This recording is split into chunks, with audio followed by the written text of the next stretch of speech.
Mister maths நண்பர்கள் அனைவருக்கும் வணக்கம். உங்களுடன் இருப்பது செல்வம்.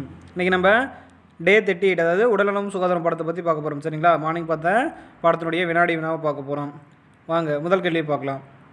சூரிய ஒளி விட்டமின் என அழைக்கப்படுவது விட்டமின் ஏவா, விட்டமின் பியா, விட்டமின் சியா, விட்டமின் டியா? சூரிய ஒளி விட்டமின் என அழைக்கப்படுவது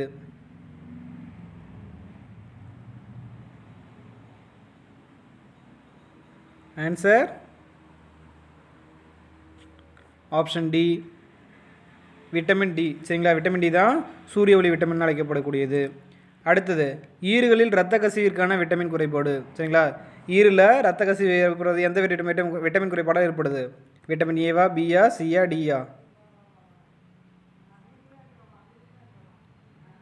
ஆன்சர் ஆப்ஷன் சி. சரிங்களா?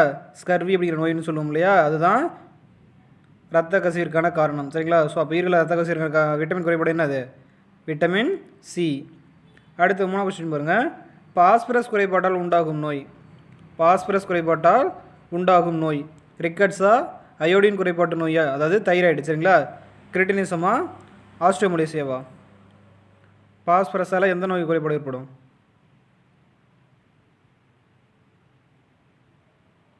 பாஸ்பரஸ் குறைபாட்டால் உண்டாகக்கூடிய நோய் என்னென்னா ஆப்ஷன் டி, ஆஸ்ட்ரியோமலேசியா. சரிங்களா?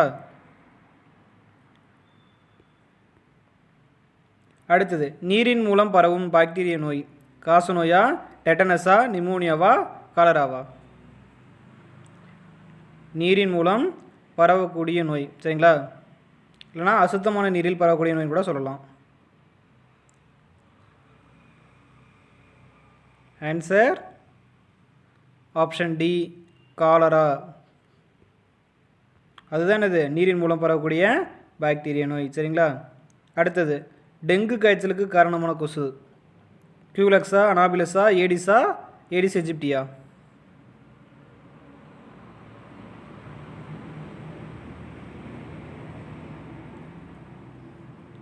டெங்கு காய்ச்சலுக்கு காரணமான கொசு. Answer option D, Aedes aegypti. சரிங்களா? அடுத்தது, ஹைட்ரோஃபோபியா என்பது எந்நோய்க்கான அறிகுறி?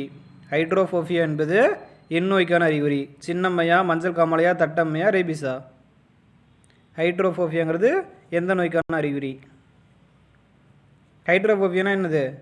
நீரை கண்டு பயப்படுறதா என்னது ஹைட்ரோஃபோபியா நம்ம சொல்லுவோம். சரிங்களா? ஸோ அது வந்து பார்த்தோன்னா எந்த நோய்க்கு அறிகுறியாக இருக்கும்? Answer option D, rabies. சரிங்களா? ரேபிஸ் அந்த நோய் வந்தவங்களுக்கு தான் என்னது? நாய் கடிச்சதுனால அந்த நோயானது, ரேபிஸ்கிற அந்த நோயானது வந்து பார்த்தோன்னா மனிதனுக்குள்ளே போகும். ஸோ அப்படி போகும்போது என்னது? நீரை கண்டு வந்து பார்த்தோன்னா பயப்படுவாங்க அவங்க. அடுத்தது, லூக்கோடெர்மா நோயை ஏற்படுத்தப்படும் உறுப்பு. சரிங்களா? லூக்கோடெர்மா நோய் பாதிப்பினை ஏற்படுத்தும் உறுப்பு.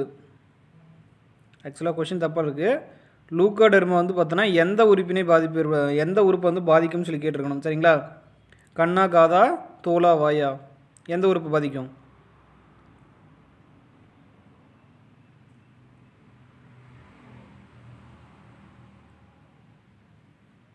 ஆன்சர் ஆப்ஷன் சி, தோல். சரிங்களா?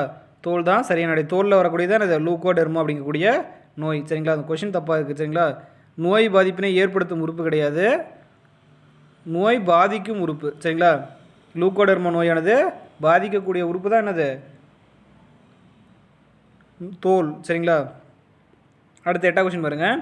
காச நோய்க்கு காரணமான நுண்ணுயிரி. காச நோய்க்கு காரணமான நுண்ணுயிரி சால்மனெல்லா டைஃபியா, விப்ரியோ காலரேவா, வாரிசெல்லா சோஸ்டரா, மைக்கோபாக்டீரியமா? காச நோய்க்கு எந்த நுண்ணுயிரி காரணம்? Answer option D, mycobacterium. சரிங்களா? அடுத்து 9ஆம் கொஸ்டின் பாருங்கள். மாலைக்கண் நோய்க்கு காரணமான விட்டமின் குறைபாடு. சரிங்களா? மாலைக்கண் நோய்க்கு காரணமான விட்டமின் குறைபாடு விட்டமின் ஏவா, விட்டமின் பியா, விட்டமின் சியா, விட்டமின் டியா? மாலைக்கண் நோய்க்கு காரணமான விட்டமின் குறைபாடு. Answer option A, vitamin A. சரிங்களா? விட்டமின் ஏ தான் இது மாலைக்கண் நோய்க்கு காரணமான விட்டமின் குறைபாடு. சரிங்களா? அடுத்தது 10ஆம் கொஸ்டின் பாருங்கள். நீரில் கரையும் விட்டமின் இது. சரிங்களா? நீரில் கரையும் விட்டமின் இது விட்டமின் ஏவா, விட்டமின் சியா, விட்டமின் டியா, விட்டமின் ஈயா? எது நீரில் கரையும்? Answer option B vitamin C தான் என்னது நீரில் கரையும். சரிங்களா, நீரில் கரைய விட்டமின் பார்த்தோம் நம்ம பி மற்றும் சின்னு சொல்லி பார்த்துருப்போம். சரிங்களா, பி விட்டமினும் விட்டமின் சியும் என்னது நீரில் கரையக்கூடியது, மற்றதெல்லாம் என்னது கொழுப்பில் கரையக்கூடியதுன்னு சொல்லி பார்த்துருப்போம். சரிங்களா, ஏடிஇக்கெல்லாம் கொழுப்பில் கரையக்கூடியதுன்னு சொல்லி பார்த்துருப்போம். அவ்வளோதாங்க இன்னையோட வினாடி வினா வந்து பார்த்தீங்கன்னா இதோட முடிஞ்சு. மீண்டும் நம்ம நாளைக்கு பார்க்கலாம். நன்றி.